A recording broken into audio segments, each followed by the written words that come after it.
അതൊരു ഭയങ്കര പ്രശ്നമായി തോന്നുന്നുണ്ടോ? നിങ്ങൾ എന്തെങ്കിലും ഒരു പുതിയതായിട്ട് സ്റ്റേജിൽ അവതരിപ്പിക്കാൻ ഒരു ഇന്നോവേഷൻ കണ്ടുപിടിച്ച അത് പിന്നെ അതിന്റെ പല കോപ്പികളും പല വരും. കോപ്പികളും പല ഇപ്പം ഞാൻ ഇപ്പം ലാലേട്ടൻ്റെ ഒരു പാട്ടുണ്ട്, ഒരു ഒരു പാട്ട് പറയുന്നില്ല, ആ പാട്ടെടുത്ത് പാടാൻ നേരത്തെ പറഞ്ഞാ പ്രശ്നം. ഞാൻ സ്റ്റേജിൽ ഇപ്പം ബാംഗ്ലൂർ ഇപ്പം പുറത്തുള്ള ഷോയ്ക്കൊക്കെയാണ് കൂടുതൽ അത് ആപ്റ്റഡ് ആകും. അപ്പം അവിടെ 2 ഫാമിലീസിനെ വിളിച്ച് അവരെ സ്റ്റേജിൽ വിളിച്ച് കയറ്റി അവരെ കൊണ്ട് ആ പാട്ടിൻ്റെ ഒരു ഇതായിട്ട് ചെയ്യിപ്പിക്കും.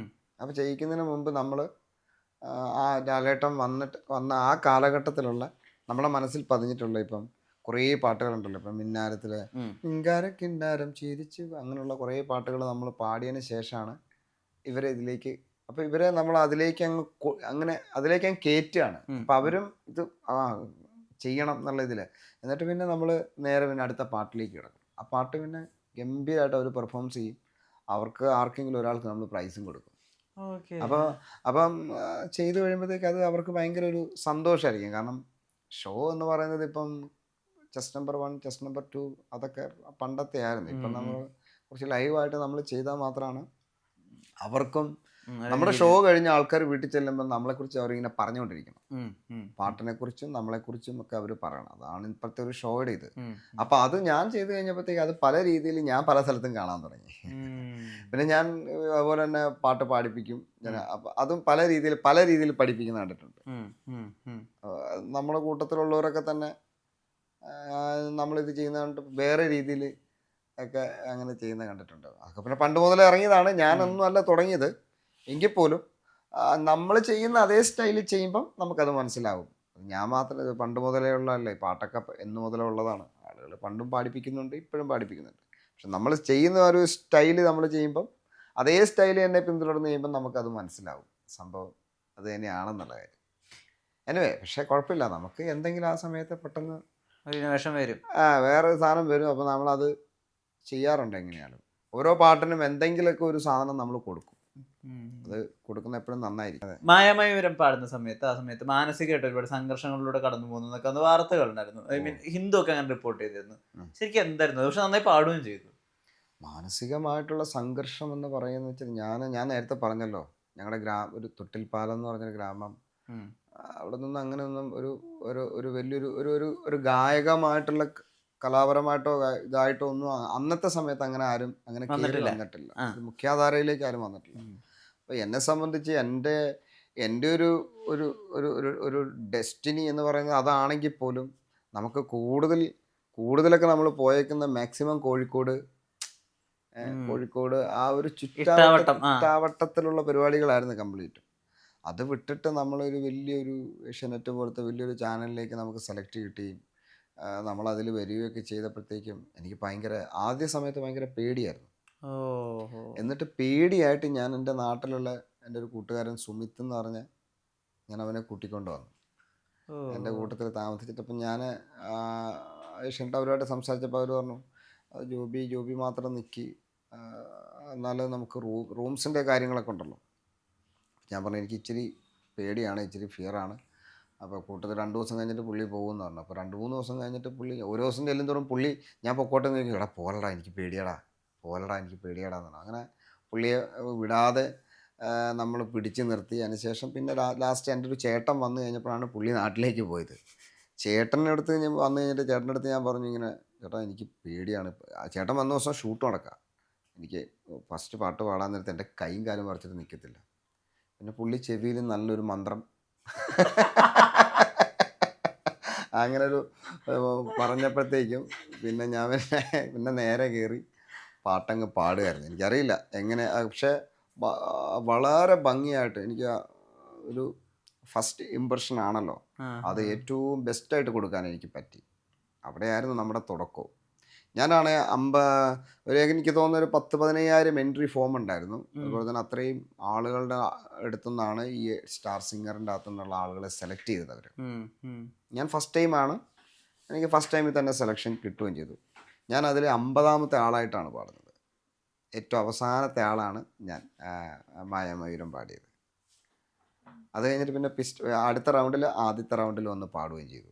കാരണം ആ റൗണ്ട് കഴിഞ്ഞപ്പം എനിക്കായിരുന്നു ആ റൗണ്ടിൽ ഏറ്റവും വലിയ മാർക്ക് കൂടുതൽ. അപ്പം അതുകൊണ്ട് റൗണ്ടിൽ മാർക്ക് കൂടുന്നവരെ ആദ്യം പാടിപ്പിക്കും. Okay okay. ഇഷ്ടമായി. അടുത്ത റൗണ്ട് വന്നപ്പം ഫസ്റ്റ് റൗണ്ടിൽ ഞാൻ പാടുകയും ചെയ്തു. അന്ന് ഫൈനലിസ്റ്റ് ആയി വന്ന 5 പേരില്ലേ, ആ അവരൊക്കെ ആയിട്ടിപ്പോ എല്ലാവരുമായിട്ടും നല്ല ഇതുണ്ട്. കാരണം സൗഹൃദമുണ്ട്. കാരണം എപ്പോഴും പലപ്പോഴും പല ഷോസിലും ചിലപ്പോൾ ഞങ്ങൾ രണ്ടുപേരൊക്കെ ഒരുമിച്ച് വരാറുണ്ട്. ഉം. ഞാനും അഞ്ചു ഒരുപാട് പ്രോഗ്രാംസ് ചെയ്തിട്ടുണ്ട്. അതുപോലെ തന്നെ ശ്രീനാഥായിട്ട് 1-2 പ്രോഗ്രാം ചെയ്തിട്ടുണ്ട്. പിന്നെ കാരണം ഞങ്ങൾ ഒരേ ഇതായതുകൊണ്ട് ഒരേ ഇതും കാര്യങ്ങളാക്കി ആയതുകൊണ്ട് കൂടുതലും ഫീമെയിൽ സിംഗേഴ്സായിട്ടാണ് അവർ. പ്രീതി വാര്യർ പുള്ളിക്കാരായിട്ട് കുറേ ഷോസ് കുവൈറ്റിലും അവിടെ ഇവിടെയൊക്കെ ആയിട്ട് ചെയ്തിട്ടുണ്ട്. പിന്നെ ഉള്ളത് വിദ്യാശങ്കറായിരുന്നു. വിദ്യാശങ്കറായിട്ട് കണ്ണൂർ ഒരു പ്രോഗ്രാംസ് ചെയ്തിട്ടുണ്ട്. എല്ലാവരും ഇടയ്ക്ക് കാണാറുണ്ട്, കൂടാണ്ട് ഞങ്ങൾക്ക് ഗ്രൂപ്പുകളൊക്കെ ഉണ്ട്, സംസാരിക്കാറുണ്ട്.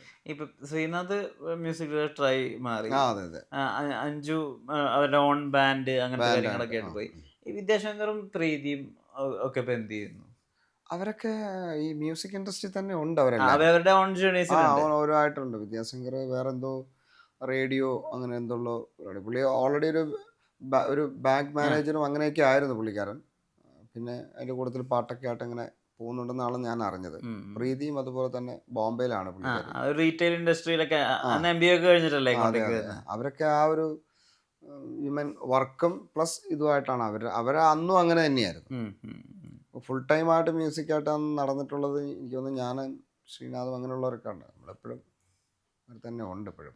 ഈ ശ്രീനാഥ് മറ്റേ കുട്ടനാടൻ ബ്ലോഗിലൂടെയാണല്ലോ സംഗീത സംവിധായകനായത്. ആ സമയത്ത് വിളിക്കലും അല്ലെങ്കിൽ ഒരു ബെസ്റ്റ് ഓഫ് ലക്ക് പറയലൊക്കെ ഉണ്ടായിട്ടുണ്ടായിരുന്നോ?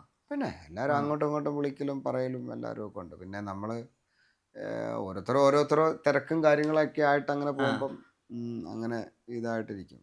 ഈ കവർ ഉണ്ടാക്കുന്ന പാട്ടിന് കവർ ഉണ്ടാക്കുന്ന ഒരു ട്രെൻഡ് തുടങ്ങിയല്ലോ, അതിനെ എങ്ങനെയാ ഉൾപ്പെടുത്തിയത് ഷോകളിലൊക്കെ? കാരണം ഒരു വിമർശനം വന്നല്ലോ, അതായത് കവർ ഉണ്ടാക്കിയിട്ട് നിങ്ങൾ പാട്ടിനെ നശിപ്പിക്കേണ്ടെന്നൊരു വേർഷൻ വന്നു. എന്നാൽ കവർ സോങ് കൊണ്ട് ആളുകൾ തിരിച്ചു കേൾക്കാൻ പോയ ഒറിജിനൽ വേർഷൻസിന്റെ പാട്ടുകളും ഉണ്ടായിരുന്നു. അങ്ങനെയും സംഭവിച്ചിട്ടുണ്ട്. എങ്ങനെയാ അതിനെ ഗാനമേളയിലേക്കും അല്ലെങ്കിൽ നിങ്ങളുടെ ഓൺ ഷോസിലേക്കൊക്കെ ഉൾപ്പെടുത്തിയത്? കവർ സോങ്സ് എപ്പോഴും ഞാൻ മനസ്സിലാക്കുന്ന വെച്ചാൽ കവർ സോങ്സുകൾ എന്ന് പറയുമ്പോഴത്തേക്കും ഒരു മ്യൂസിക് ഡയറക്ടർ ഉണ്ടാക്കി വെച്ചൊരു സോങ് ആണല്ലോ അത്. ഇപ്പോൾ ഞാനിപ്പോൾ പറയുകയാണ്, എനിക്കിപ്പം ഞാൻ സ്റ്റാർ സിംഗർ കഴിഞ്ഞിട്ട് 15 വർഷമായി. 15 വർഷമായി. അപ്പോൾ എന്നെ ഇപ്പോൾ ഉള്ളൊരു ജനറേഷൻ അറിയണമെങ്കിൽ അറ്റ്ലീസ്റ്റ് ഒരു 25, 24, 23 വയസ്സുള്ള ഒരാൾക്ക് മാത്രമാണ് എന്നെ അറിയാൻ പറ്റുള്ളൂ. കാരണം അന്നത്തെ ഷോസ് ഞാൻ കണ്ടിട്ടുള്ള അത് വെച്ചിട്ടാണ് നമ്മളെ അവർ മനസ്സിലാക്കണം. അല്ലെങ്കിൽ അവർ നമ്മളെ കയറി ഇനി പോസ്റ്റ് എങ്ങാനും കണ്ടാൽ അവർ ഗൂഗിളിൽ കയറി സെർച്ച് ചെയ്ത് ഇൻസ്റ്റഗ്രാമും ഫേസ്ബുക്കൊക്കെ നോക്കി ചിലപ്പോൾ അങ്ങനെ മനസ്സിലാക്കാം. എനിവേ അവർക്ക് ആ ഒരു പ്രായത്തിലുള്ളവർക്കാണെങ്കിൽ നമ്മൾ ആ പണ്ടത്തെ ഓർമ്മകൾ വരത്തുള്ളൂ അല്ലേ എന്ന് പറഞ്ഞതുപോലെ തന്നെ ഈ പഴയ മ്യൂസിക് എന്ന് പറഞ്ഞൊരു സാധനം ഉണ്ട് ഇവിടെ. ജോൺസൺ മാഷും രവീന്ദ്ര മാഷും അതുപോലെ തന്നെ ബോംബെ രവി സാറ്, എല്ലാറ്റിലും ഉപരി നമ്മുടെ സ്വന്തം എന്താ പറയുക അർജുനൻ മാഷ്, എന്താ പറയുക ദേവരാജൻ മാഷ്, ഇവരൊക്കെ ചെയ്തു വെച്ചിട്ടുള്ള ഒരുപാട് നല്ല പാട്ടുകളുണ്ട്. അപ്പം ഇതിനെയൊക്കെ ഒന്ന് പൊടി തട്ടി പുതിയൊരു തലമുറയിലേക്ക് അത് കൊണ്ടുവരിക എന്ന് പറയുമ്പോഴത്തേക്കും അതുപോലെ പാടി വെച്ചാൽ ചിലപ്പം വർക്കാവില്ല.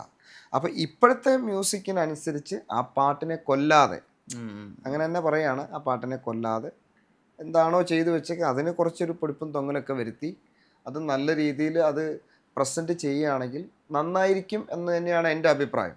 കാരണം നല്ല മ്യൂസിക്കാണ്, നല്ല രാഗത്തിൽ ചിട്ടപ്പെടുത്തി വെച്ചിട്ടുള്ള നല്ല വരികളാണ്.